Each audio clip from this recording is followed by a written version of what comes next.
한 대도시에는 이웃의 2명의 가난한 아이들이 살았습니다.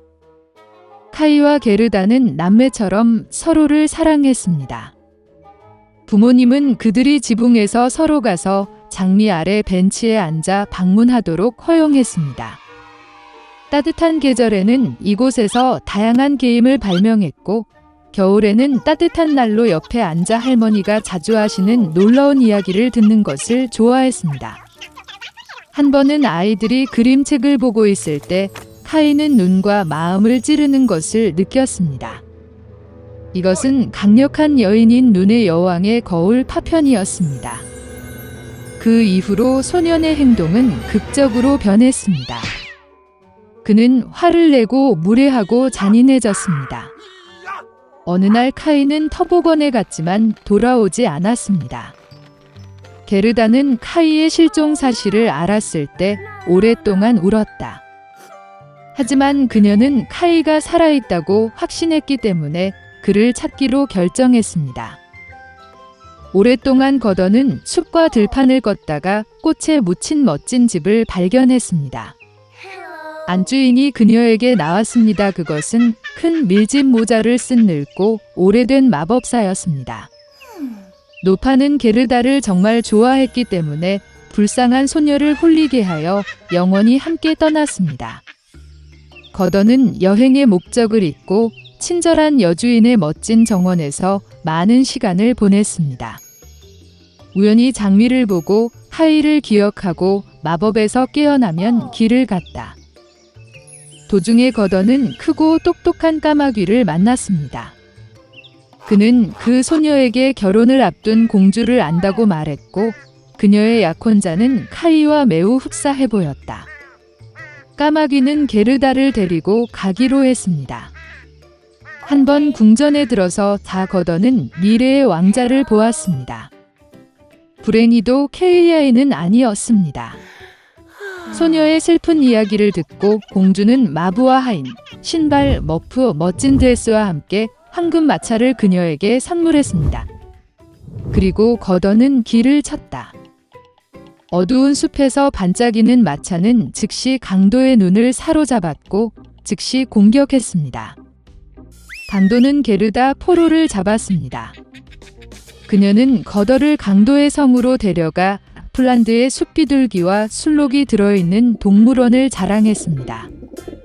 그녀의 포로 이야기를 듣고 강도는 그녀를 불쌍히 여기고 카이를 찾아 술록과 함께 가자. 술록은 그 소녀를 나이든 라플란드 여성에게 데려왔는데 그는 지친 소녀를 데우고 먹였습니다. 그녀는 눈의 여왕의 궁전 근처에 사는 친구 핀에게 말린 대구에 대한 몇 마디를 써서 소녀를 도와달라고 요청했습니다. 그녀는 게르다에게 카이의 나쁜 행동의 원인은 그의 마음과 눈을 치는 거울의 파편이며 따뜻한 사랑의 마음의 힘에 얼음이 녹지 않는다면 결코 갖지 않을 것이라고 설명했다. 눈 여왕의 궁전으로 거더는 혼자 갔다. 아무도 감히 강력한 여인의 집에 접근하지 못했습니다. 그녀는 매우 춥고 무서웠습니다. 성에서 자신을 발견한 거더는 그가 얼마나 춥고 황량하고 죽었는지 놀랐습니다. 곧 그녀는 완전히 파랗게 변하고 추위에 거의 검게 변한 카이를 발견했습니다. 소녀는 구석에 앉아 빙원에서 영원이라는 단어를 배치하려고 했습니다. 이 경우 그는 전 세계와 눈의 여왕의 선물로 새 스케이트 한 쌍을 받았을 것이기 때문입니다. 게르다는 카이에게 달려가 그를 꽉 안고 울었다. 그녀는 뜨거운 눈물로 소년의 마음에 박힌 가시를 녹였다. 집어든 카이도 울기 시작했고 두 번째 조각이 눈물과 함께 그의 눈에서 흘러나왔다. 그들은 서로 만나서 얼마나 기뻤습니까? 그러나 기뻐할 시간이 없었습니다.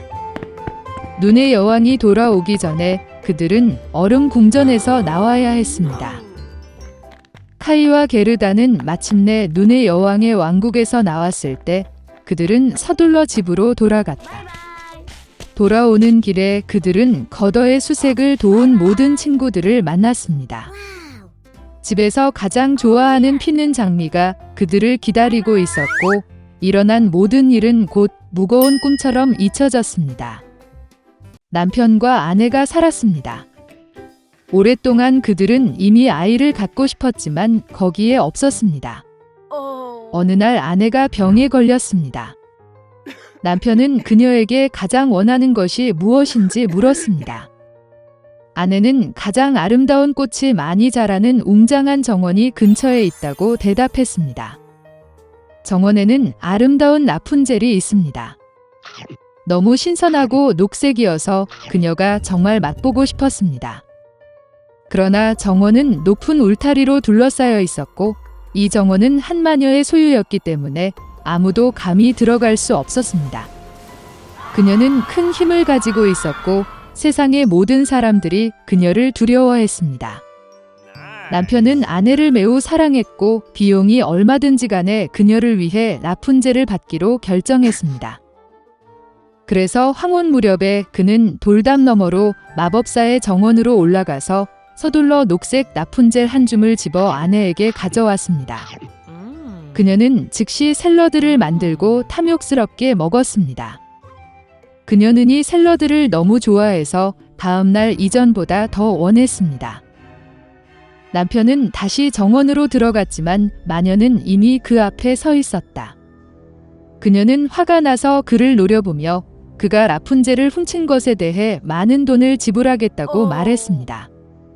그는 매우 아픈 아내를 위해 라푼젤을 찢었기 때문에 마법사에게 화를 내지 말라고 요청했습니다.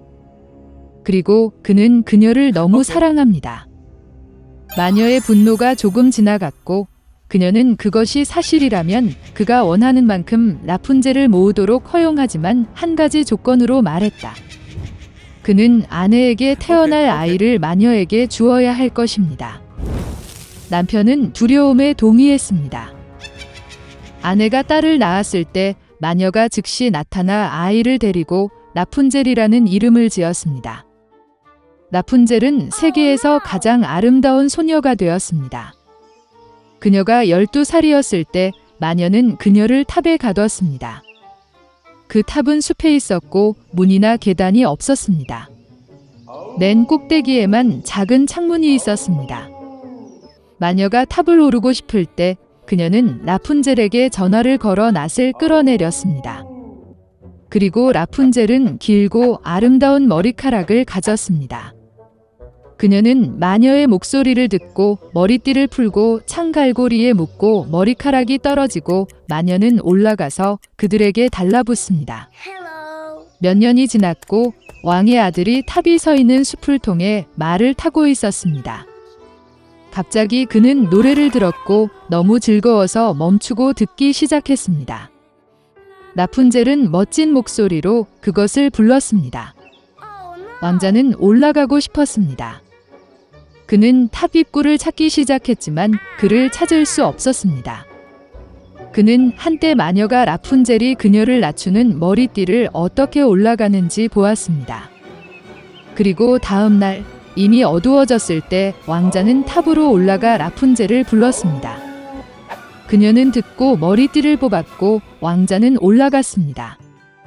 라푼젤은 한 번도 본 적이 없는 남자가 들어온 것을 보고 처음에는 매우 무서워했습니다. 그러나 왕자는 그녀에게 다정하게 말하고 그의 마음이 노래에 너무 감동되어 반드시 그녀를 만나기로 결심했다고 말했다.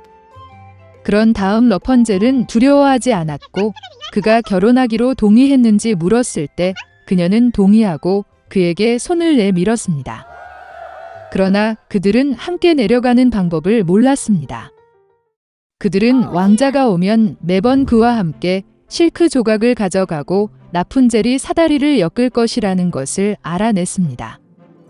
그리고 사다리가 준비되면 그들은 함께 내려가서 떠날 것입니다. 마법사는 어느 날 라푼젤이 왕자를 끌어올리는 것이 쉬운 이유를 물을 때까지 아무것도 눈치채지 못했습니다. 마법사는 모든 것을 이해하고 화를 내고 라푼젤의 아름다운 머리카락에 분노했습니다. 나는 그들을 왼팔에 여러 번 감았고 오른손으로 가위를 잡고 잘라냅니다. 그녀는 마법사를 라푼젤의 울창한 덤불로 데려가 그곳에 숨겼습니다. 그녀는 잘린 머리띠를 창갈고리에 묶고 왕의 아들이 나타나 그들을 아래로 당겼다. 왕자는 올라가서 마녀를 보았다. 그녀는 악의적인 표정으로 그를 바라보았고 그는 결코 라푼젤을 보지 않을 것이라고 말했습니다. 왕자는 슬픔에 잠겨 절망에 빠져 탑에서 뛰쳐나왔지만 그가 쓰러진 덤불의 가시가 그의 눈을 뽑아냈다. 눈먼 왕자는 몇 년 동안 슬픔과 슬픔으로 숲을 헤매며 항상 사랑하는 사람을 잃어버린 것에 대해 슬퍼하고 울었습니다. 일단 그가 빽빽한 덤불에 들어갔다. 갑자기 왕자는 누군가 노래하는 것을 들었고 그에게 너무 친숙해 보였고 그를 만나러 갔다. 그가 가까이 다가왔을 때 라푼젤은 그를 알아보고 목에 몸을 던지고 기쁨으로 몹시 울었습니다. 두 눈에 눈물이 흘렀고 왕자는 다시 시력을 되찾아 예전처럼 보기 시작했습니다. 그는 그녀를 그의 왕국으로 데려왔고 그들은 수년 동안 행복과 기쁨으로 살았습니다.